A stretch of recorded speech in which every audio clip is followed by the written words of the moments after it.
Varicose veins కి సరైన చికిత్స కోసం సంప్రదించండి ఎవిస్ హాస్పిటల్. నమస్తే రమ్మగారు. నమస్తే జయ. రమ్మగారు, మనం చాలా పురాణ గాథలు చెప్పుకున్నాం. ఇవాళ ఇంకొకటి చెప్పుకుందామండి. మామూలుగా మనం కార్తీక పురాణం ఫేమస్, మాఘ పురాణం, వైశాఖ పురాణం ఉన్నాయి బోల్డ్ అని. శివ పురాణం, విష్ణు పురాణం అవి ఉన్నాయి కదా. శివ పురాణాల నుంచి ఒక కథ చెప్తాను జయ. ఓకే రమ్మగారు, విష్ణు పురాణాలు చెప్పారు మీరు? చెప్పలేదు జయ. మరి ఈసారి ఏమన్నా ప్లాన్ చేద్దాం కదా, అవకాశం ఉంటే విష్ణు పురాణం చెప్పించాలని అనిపిస్తుంది. ఎందుకంటే కార్తీక పురాణం అంటే నాకైతే రమ్మగారే గుర్తొస్తారు. కార్తీక పురాణం రమ్మగారు, అట్లా విష్ణు పురాణం కూడా మనం అందించే ప్రయత్నం చేయొచ్చు కదా, అవకాశం ఉంటుందా? అంటే సరే, మనం ధనుర్మాసం వస్తుంది కదా మనకి. కార్తీకం అయ్యాక 15 రోజులు అటు ఇటుగా ఇంచుమించుగా 10-15 రోజులకి స్టార్ట్ అవుతుంది. మరి ధనుర్మాసంలో అందరూ పాసురాలు వింటారు కదా. అవునండి, పాసురాలు చెప్తారు. అవును, మనం పాసురాలు చెప్పకుండా విష్ణు పురాణం, విష్ణు గాథలే కదా. పాసురం కూడా, పాసురాలన్నీ విష్ణువుని కొల్చేవే. అవును, ప్రయత్నం చేద్దాం తప్పకుండా.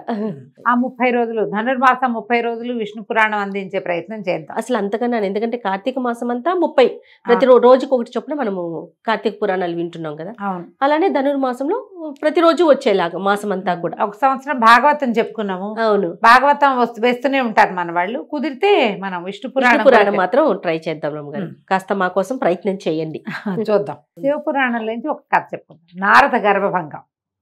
ఈ శివపురాణం అంతా మనకు ఎలా కనపడుతుందంటే, మార్కండేయ మహర్షి, మార్కండేయులు అంటే శివుడు ఆయన్ని చిరంజీవించేశాడు. పరమేశ్వరుడే మార్కండేయ మహర్షిని చిరంజీవించేశాడు. ఆయన ఇప్పటికీ జీవించే ఉన్నారని చెప్తాం. అయితే ఈ మార్కండేయులు ఒకసారి పరమేశ్వరుడి దగ్గరికి వెళ్ళి, పరమేశ్వర నీ లీలలు తెలుసుకోవాలని ఉంది, శివలీలలు తెలియజేయమని అడిగారు. అడిగితే శివుడు అన్నట్ట, నందీశ్వరుడు బాగా చెప్తాడు, నువ్వు నందీశ్వరుడిని అడుగు, అతని దగ్గర నుంచి తెలుసుకోమన్నారు. మార్కండేయులు వెళ్ళి నందీశ్వరుల వారిని సేవించారు. సేవించి నాకు శివలీలలు చెప్పమంటే సరేనని మొత్తం శివపురాణం అంతా నందీశ్వరుడు సెలవిచ్చినట్టు మార్కండేయుడు వింటున్నట్టు ఉంటుంది. నందీశ్వరుడు సెలవివ్వగా మార్కండేయులు ఇలా విన్నారు అని సూత మహాముని శౌనకాది మునులకు చెప్పినట్టు కనపడుతుంది. కార్తీక పురాణం కూడా అంతే. మనకి భారతదేశము వినయ సంపన్నమైన దేశంగా ఉండటానికి ప్రధానమైన కారణం వినడమే చేయాలి. ఒకరి దగ్గర నుంచి మరొకరికి వింటాం. ఆ వినడం వల్లే మనకి పురాతనమైనవి కూడా శాస్త్రాలు పోకుండా వచ్చాయి, పురాణాలు పోకుండా వచ్చాయి. మనకంటే 5000 సంవత్సరాలు ముందు జరిగిన మహాభారత గాథలో చిన్న చిన్న చిన్న చిన్న ధర్మ సూక్ష్మాలు కూడా మనం మిస్ అవ్వాల. ఎక్కడ వినడమే కదా రమ్మగారు, వినడం వల్లే ఇదంతా. ఒకళ్ళు రెండో వాళ్ళకి చెప్పడం వల్ల అది ఇంపార్టెంట్ కదా. మరి ఇప్పుడు కాలం ఏమొచ్చిందంటే వినడం మానేసాం మనం. ఎప్పుడైతే వినడం మానేసామో వినడానికి కావాల్సిన వినయం మన దగ్గర లోపించేసింది. ప్రతిదీ నేనే తెలుసుకోవటం, నాకే తెలుసు అనుకోవటం, అది వేరే కథ. అంతటి నేను తెలుసుకుంటాను అంతే తప్ప ఒకళ్ళు చెబితే తెలుసుకుందామనే ధోరణి తగ్గిపోయింది. విద్యా విధానంలోనూ పోయింది, జీవన విధానంలోనూ తగ్గిపోయింది. వినదలుచుకుంటే ఎవరు చెప్పాలో వాళ్ళ దగ్గర వింటాం మానేసి నాకు నచ్చిన వాళ్ళ దగ్గరే నేను వింటానంటాం మొదలుపెట్టారు. అది కూడా తప్పే. ఏదో ఒకటి వింటున్నారు కదా అంటాం కాదమ్మా, మన్నీ వింటున్నారు. నేను ఎందుకో దానికి పూర్తిగా సంతోషపడిన చేయ, నన్ను వింటున్నారని. వీళ్ళకి ప్రతి వాళ్ళకి ఎవరు చెప్పాలమ్మా? వాళ్ళ ఇంట్లో ప్రధానమైంది వీళ్ళు ఎక్కడ పుట్టారు, ఎక్కడ చదువుకున్నారు, ఎక్కడ పెరిగారు, అది కదా వినాలి. చెప్పు, నువ్వు ఒక నది పక్కన నిలబడి గంగానది గలగలలు వింటాననచ్చా? అది గంగానది పవిత్రమైంది, అద్భుతమైంది, నేను ఒప్పుకుంటా. ఇది విన్నాక కాదు అక్కడికి వెళ్ళేది.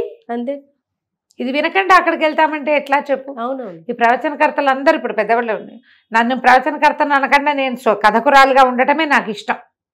కానీ ఎంతమంది ఉన్నారు, వాళ్ళందరికీ అంత గొప్పతనం ఎలా వచ్చింది? వినేవాళ్ళ వల్లే. వినేవాళ్ళందరూ కూడా అసలు ఇది వినడం మానేసి గుడి గంటలనే వింటున్నారు. ఏమిటో అంత బాగా లేదు అనిపిస్తుంది నాకు. మంచిదే, ఇది కాదని కాదు, కానీ ఇంకా మంచిగా ఉండేదేమో అనిపిస్తుంది. ఏమో. అయితే ఈ సూత మహాముని శౌనకాది మునులకి చెప్పారు. ఈ కథలో ఏం చెప్పబడింది? ఒక కథ, నారద గర్భభంగం. ఒకానొకప్పుడట నారద మహర్షి పరమేశ్వరుడి కోసం తపస్సు చేసేటట్టు. ఆయన ఎందుకు చేస్తాడు, ఆయన విష్ణు భక్తుడు కదా అని ప్రశ్న వస్తుంది. విష్ణు భక్తుడైనా అసలు ఆయన శివభక్తుడుగా శ్వాసే ఉండవలసింది. నారాయణ కదా రమ్మగారు. అవును, ఇదంతా చూడండి, పరమేశ్వరుడి ఉచ్ఛ్వాస నిశ్వాసాలే విశ్వాసాలన్నీ నారాయణ నారాయణ మంత్రం. మంత్రం. కాబట్టి పరమేశ్వర అనుగ్రహం కోసం, పరమేశ్వరుని కూడా తెలుసుకోవటం కోసం నారద మహర్షి చాలా తపస్సు చేశారు. ఎంత తపస్సో చేస్తే ఈయనటి ఇంత తపస్సు చేసేస్తున్నాడు, ఇంతంత తపస్సు చేస్తే ఇంద్ర పదవి పోతుందని ఇంద్రుడు అప్సరాగణాన్ని బోల్డంత మందిని పంపించాడు. ఆయన తపస్సు భంగం చేయడానికి శత విధాల ప్రయత్నం చేశారు. ఇలా జరిగిందా అంటే పురాణంలో ఉంది, చెప్పుకుంటున్నాం అంతే మనం. అయితే ఈ అప్సరాగణం అంతా వచ్చింది, నాట్యాలు చేశారు, వయ్యారాలు చిలికిచ్చారు, ఒబ్బో ఏమిటో చాలా చేశారు. ఏం చేసినా నారద మహర్షి చెలించలేదు. ఇంద్రుడు పరిగెత్తుకుంటూ వెళ్ళి పరమేశ్వరుడి దగ్గరికి వెళ్ళాడు. అయ్యా, నారద మహర్షి చెల్లించలేదు, ఆయన తీవ్రమైన తపస్సు చేస్తున్నాడు, నా పదవికి భంగం వస్తుందని నాకు భయంగా ఉంది, ఏం చేయమంటావంటే ఆయన పరమేశ్వరుడు అన్నాడు, అయ్యా నువ్వు భయంగపెట్టద్దు, అతను ఇంద్ర పదవి కోసం చేయటల్లా నా అనుగ్రహం కోసమే చేస్తున్నాడు, నన్ను తెలుసుకోవడం కోసం. నన్ను తెలుసుకున్నాక తపస్సు విరమిస్తాడు, అతని కోరికలు ఏం లేవు, నేను కనపడమే కోరిక, నువ్వు కంగారు పడదంటే ఇంద్రుడు విరమించుకున్నాడు. ఈ తపస్సు చేస్తున్న నారదుడికి వీళ్ళంతా వచ్చారు, వయ్యారాలు ఒలికిచ్చారు, నేను వీళ్ళకి లొంగలేదు అని తెలుసు. ఈ లోపల పరమేశ్వరుడు ప్రత్యక్షమే అయ్యాడు. అయ్యి ఆయన అనుగ్రహించాడు, జ్ఞానివిగా ఉండమని అనుగ్రహించాడు. జ్ఞానయ్యాడు, పరమేశ్వరుని ప్రత్యక్షం చేసుకున్నాడు. కానీ నారద మహామునికి ఏమనిపించింది, మాయ ఇది, ఏది శివమాయ. శివుడి కోసం తపస్సు చేస్తుంటే వీళ్ళంతా వచ్చారు అంటే శివమాయ, దానికి నేను లొంగలేదు అంటే నేను మాయని జయించాను. పరమేశ్వరుడితో చెప్పాడు, నేను మాయని జయించాను ప్రభు అన్నాడు. పరమేశ్వరుడు అన్నాడు, ఒక మాయని జయించావు నువ్వు, అసలు ఆ మాయ యొక్క ఆ స్వరూపం ఏమిటో నాకు బాగా తెలియదు. జయించాననుకుంటే మంచిదే, మాయని జయించడం మంచిదే, అయితే నువ్వు జయించిందే మాయని అనుకోవటం మరి ఆలోచించాలి అని చెప్పి. ఇప్పుడు ఏమిటి అర్థం దాంట్లో, నువ్వు అనుకుంటున్నది చాలా చిన్నది, అది కాదు, ఇంకేదో ఉన్నది, ఇంకా ఉంది, మాయా స్ఫూర్తి స్వరూపం నాకే తెలీదు అని పరమేశ్వరుడు సెలవిస్తే ఏమిటర్థం, నారదుడికి తెలుస్తుందనే కాదని కదా, సర్కాజం ఉంది అందులో సర్కాస్టిక్గా చెప్పాడు ఆయన. ఈ నారదుడికి అట్లా అర్థం కాల, నాకు తెలీదు నీకు తెలిసింది అని చెప్పి భలేవాడివి అన్నట్టుగా ఆయనకు అర్థమైంది. ఎందుకంటే ఎక్కింది అప్పటికే తలకెక్కింది అది. నేను మాయని జయించాను జయించాను జయించాను జయించానని మా పాట ప్రతి వాళ్ళకి చెప్పేవాడు. బ్రహ్మదేవుడిని కలుసుకున్నాడు, తండ్రి నేను మాయని జయించానని చెప్పాడు. విషయం అంతా విని, నువ్వు శివమాయని జయించావు, విష్ణుమాయ ఒకటి ఉందిరే నాయన అన్నాడు. అనేసరికి అక్కడికి వెళ్ళినప్పుడు, తండ్రి నేను విష్ణుని జయించాను, మాయని జయించాను అని చెప్పేసరికి విష్ణుమూర్తి అన్నాడు, శివమాయ అయినా విష్ణుమాయ అయినా బ్రహ్మదేవుడి మాయ అయినా త్రిమూర్తుల కంటే పరమమైనది ఇంకా గొప్పదైన మహామాయ ఒకటి ఉన్నది. మేము అందులో అంతర్గత శక్తులం, ఒక మహామాయ ఉంది, ఆ మాయని జయించడం అంటే అది సులువు కాదు అని చెప్పారు. ఈయన కానీ కొంత భాగాన్ని జయించాను కాబట్టి నేను జయించానన్న ఉన్మత్తతోటే ఉండేవాడు. మాయని జయించిన తర్వాత ఏమవుతుంది, మళ్ళీ మాయలో పడకూడదు కదా, మాయ అంటే అజ్ఞానమే, అంతకంటే అంతేగా. ఆ కాలంలో భూలోకంలో ఈయన ఏమన్నాడంటే, నువ్వు ఎక్కడైనా సంచరించేటప్పుడు జాగ్రత్తగా ఉండు, నువ్వు జయించేవు కొంత మటుకు, కానీ అంతా జయించినట్టు కాదు అంటే ఈయనకు నచ్చల ఆ మాట, నారదుడికి నచ్చలేదు. ఈయన ఇలాగే చెప్తాడు, పెద్దవాళ్ళు ఇలాగే ఉంటారు అలా అనుకుంటాంగా మనం, పెద్దల మాట చద్దన్న మూట అని అనిపించదు, పెద్దవాళ్ళు ఇంతే చాదస్తులు, అలాగే అనిపిస్తుంది. ఆ కాలంలో భూలోకంలో కళ్యాణపురం అని ఒక పట్టణం ఉండేది, నగరం. ఆ నగరాన్ని వెళ్ళే రాజుకి మహాద్భుత సౌందర్యవతి అయిన ఒక కూతురు ఉంది, ఆవిడ పేరు రమాదేవి. అయితే ఈయన భూలోకానికి వెళ్ళినప్పుడు ఆ నగరానికి వెళ్ళాడు నారదుడు. వెళ్తే వాళ్ళు బాగా ఈయన్ని పూజించి పోషించి తమ దగ్గర ఉంచుకుని అందరూ వచ్చి నమస్కారాలు చేస్తే ఈయనకి అమ్మాయి నచ్చింది. ఈయనకి ఏమనిపించింది, వివాహం చేసుకోవాలని భావించాడు. భావిస్తే ఏదో చిన్నగా హింట్గా అన్నాడు. అనేసరికి ఆ పిల్ల తండ్రి, ఆ రమాదేవి తండ్రి ఏం చెప్పాడంటే, మా అమ్మాయి విష్ణువుని తప్పిస్తే ఇంకొకరిని వివాహం చేసుకోనంటుంది, విష్ణువునే వివాహం చేసుకుంటుంది అనేసరికి ఈయన బాగా ఆలోచించుకుని విష్ణువు దగ్గరికి వెళ్ళాడు. నారాయణ, నాకు ఇప్పటిదాకా వివాహం సంకల్పం కలగలేదు. ఈ భూలోకంలో కళ్యాణపురం అనే నగరం ఉంది. ఆ పాలకుడికి అద్భుతమైన సౌందర్యవతి అయిన కూతురుంది. ఆ పిల్ల పేరు రమాదేవి. ఆవిడని వివాహం చేసుకోవాలని నాకు అనిపించింది. నీలాంటి స్వరూపాన్ని ఇవ్వు, నాకు హరిలాంటి రూపాన్ని ఇవ్వు, హరి రూపము కావలెను అని అడిగాడు. అడిగితే ఆయన తథాస్తు అలాగే ఇచ్చేసాడు. వెళ్ళి చేసుకో వివాహం అని సరేననుకున్నాడు. వీళ్ళు ఏం చేశారు, అష్టదిక్పాలకుల్ని, బ్రహ్మాది దేవతల్ని అందరినీ స్వయంవరానికి పిలిచారు భూలోకంలో. ఈయనకి నవ్వొచ్చింది నారదుడికి. విష్ణువు హరిరూపం, అమ్మాయి విష్ణువుని వరిస్తాడు, ఎందుకు పిలవడం వీళ్ళందరినీ? విష్ణు స్వరూపంలో ఉన్నవాడిని పిలిస్తే సరిపోతుంది కదా, నేనే కదా అనుకున్నాడు. ఆయన అద్దంలో చూసుకుంటే ఆయనకి విష్ణు స్వరూపం తందిగా కనపడింది. పైగా చెప్పాడు కదా హరిరూపం, హరిస్వరూపం. సరే పెద్దగా ఏర్పాట్లు చేశారు. మన స్వయంవరం ఏర్పాట్లలో మొత్తం అందరూ కూర్చున్నారు. నారదుడు వెళ్ళి కూర్చున్నాడు. ఆయన చక్కగా విష్ణువులాగా పీతాంబరాలు కట్టుకుని, మరి మకర కుండలాలు అవి ధరించి, విష్ణుమూర్తి హరి ఎలాంటి వాటిని ధరిస్తాడు, చక్కగా మెడలో చక్కటి పద్మమాలాలంకృతుడుగా ఉండి పచ్చని బట్టతోటి కిరీట ధారణ అది చేసి తను కూడా వెళ్ళి లైన్లో కూర్చున్నాడు. ఈయన మొహం చూసిన వాళ్ళంతా నవ్వుతున్నారు. అర్థం కాదు, ఆయన ఉన్మత్తంగా ఉన్నాడు. అమ్మాయి వచ్చి తన మెడలో దండేస్తుంది. విష్ణు రూపధారిని పెళ్లి చేసుకోక ఏం చేస్తుంది? రమాదేవి వచ్చింది, అందరినీ చూసుకుంటూ వెళ్తుంది. అందరూ ఎవరు తమను పెళ్లి చేసుకుంటుందని వాళ్ళు ఎవరో ఎక్స్పెక్ట్ చేయట్లే, వాళ్ళకి తెలుసు. మర్యాదకు జరుగుతోంది అంతే. అమ్మాయి చూస్తున్నారు. ఈ అమ్మాయి నారదుడి దగ్గరికి వచ్చింది. వచ్చేసరికి నారదుడు అనుకున్నాడు వేస్తుంది దండ అనుకుంటే, ఆవిడ ముసిముసి నవ్వులు నవ్వింది. వెనకాలన చెరికత్తలు కిసుకుమని నవ్వారు. అర్థం కాలేదు ఏమిటి.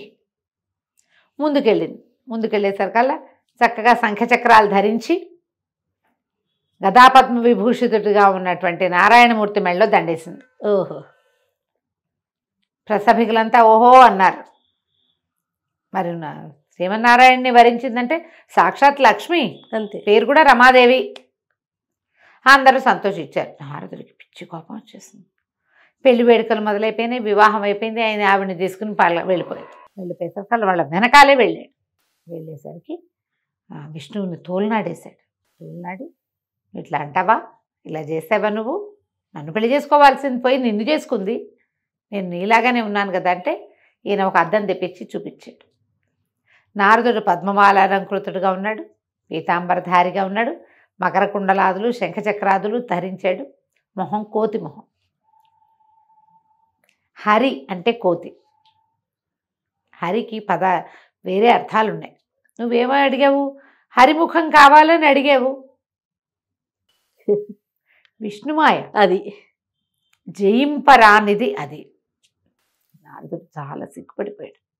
అందుకే వాళ్ళందరూ నవ్వారు. వాళ్ళందరూ ఎందుకు నవ్వారు, ఆవిడ ఎందుకు నవ్విందో, తను ఎంత అజ్ఞానంలో అర్థం చూసుకునేసరికి ఆయనకి ఆ కోతి మొహంలో తనకి జ్ఞాన శూన్యత కనపడింది. భగవంతుడి గురించి నాకు తెలుసు అనుకోవటం ఏమిటి, శివమాయను జయించటం ఏమిటి, నేను విష్ణుమాయను జయించటం ఏమిటి? విష్ణువుని వరించింది విష్ణు రూపాన్ని కాదు వరించింది, విష్ణు తత్వాన్ని వరిస్తారు.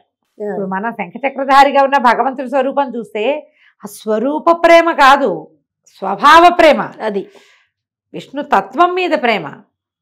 ప్రపంచాన్ని వ్యాపకశీలుడైనటువంటి విష్ణువు ప్రపంచమంతా నిండి ఉన్న భగవంతుడి మీద ప్రేమ. పుట్టిగా శంఖచక్రాలు ధరించిన స్వరూపం మీద కాదు కదా. అవును, స్వరూపం కావాలనుకోవడం ఎంత పొరపాటు. పరిపరి విధాల భగవంతుడి కాళ్ళ మీద పడి వేడుకున్నాడు, నా జ్ఞానాన్ని మన్నించు, సాక్షాత్ లక్ష్మి స్వరూపాన్ని వివాహం చేసుకోవాలనుకోవటం ఏమిటి? ఇదే అజ్ఞానాన్ని మనం రావణాసురుడి దగ్గర కూడా చూస్తాం. అవును, మాయ కమ్మిన వాడు చేసే పని అది. మాయే, అంతకంటే ఏమిటి? విష్ణు మాయ జయింపరానిది మాయ, ఎవ్వరి వల్ల కాదు, అందులో నుంచి బయటపడలేం. మన్నట్లా వ్యామోహింప చేసేస్తుంది. అప్పుడు మళ్ళీ నారదుడు తన గర్వం భంగమయ్యి నేను చేసిన తపస్సు వల్ల నాకు మాయం జయించే శక్తి వచ్చిందని నమ్మకంతో ఈ ప్రవర్తన చేశాడు. జయింపరానిది. అయితే విష్ణువుని ఆయన శపించాడు. నువ్వు కూడా నాలాగే భార్యకు దూరం అయ్యి, ఇప్పుడు అమ్మాయి పెళ్లి చేసుకుందాం అనుకున్నా, అది దూరం అయిపోయాను కదా, నేను భార్యకు దూరం అయ్యి కోతుల సహాయంతో పెళ్ళాన్ని దక్కించుకుంటావు, నాకు కోతి మొహాన్ని చేసావు కాబట్టి. ఓహో, అందుకనే రామ. అందుకనే అయితే ఇప్పుడు విష్ణువు ఏం చెప్పాడంటే, ఆయన నవ్వుతూ, చూసావా నువ్వు మాయలో ఎలా పడ్డావు, పర్వాలా నేను ఎట్లాగూ దశావతారాలు ఎత్తితే రామావతారంలో ఇదే జరుగుతుంది. వానర సహాయమే కదా. నువ్వు నన్ను శపించినా కూడా నేను నీకు వరం ఇస్తాను. నువ్వు కోపి ధూర్తుడివైనా కలహభోజనుడు అని పేరుతోటి త్రిలోక సంచారము చేసి లోకక్షేమం కోసం నువ్వు ప్రవర్తించేటట్టుగా నీకు వరం ఇస్తున్నాను నేను. మాయని జయించడం కష్టం, భగవంతుడు కూడా మాయలో పడతాడు అంతే. అప్పుడప్పుడు భగవన్మాయా అయినా కూడా మానవులేమిటి, మానవుల ఇది భగవన్మాయా తిరోహితంగా ఉంటుంది. మనకేముంటుంది, మన ప్రకాశం, మన తెలివితేటలు ఏం లేవు. మనమంతా ఆ మాయలో పడే తిరుగుతూ ఉంటాం. అంతా నాది నాది, నేను నేను నేను అనుకుంటాం. ఎప్పుడు ఆయన లేచక్క వెళ్ళిపోతాడు మనలో ఇంచి, ఏమవుతాం మనం, ఎవరికి పనికి రాకుండా బట్టలో కలిసిపోతాం. అంతే కదా, ఆయన ఉంటేనే కదా. అది తెలుసుకున్నాడు నారదుడు. ఆయన ఒక శాపం వల్లే ఈ రామాయణ గాథ నడిచిందని శివపురాణంలో ఇలాంటి ఒక కథాంశంతో చెప్పబడింది. భగవంతుడు మాత్రం అతన్ని నువ్వు చేసిన తపస్సుకి త్రిలోక సంచారిగా ఉంటావు, నువ్వు లోక కళ్యాణార్థమే. నువ్వు ఏం చేసినా, నువ్వు ఎంత గొడవ చేసినా, ఎంత కిరుకులు పెట్టా, ఒకళ్ళకొకళ్ళకి లింకులు పెట్టినా కూడా అది లోక కళ్యాణార్థమే పరిణమిస్తుంది. ఎట్లా నీకు కోపం వచ్చి నువ్వు ఇచ్చిన శాపం లోక కళ్యాణార్థం పరిణమించిందో అలాగే పరిణమిస్తుంది అని చెప్పి ఆయనకి వరం ఇచ్చాడు. అప్పటి నుంచి నిత్యనారాయణ మంత్రంతో ఉంటాడట నారదుడు. కథ కంచికి మనం ఇంటికి. అద్భుతమైన స్టోరీ. నమస్తే. నమస్తే.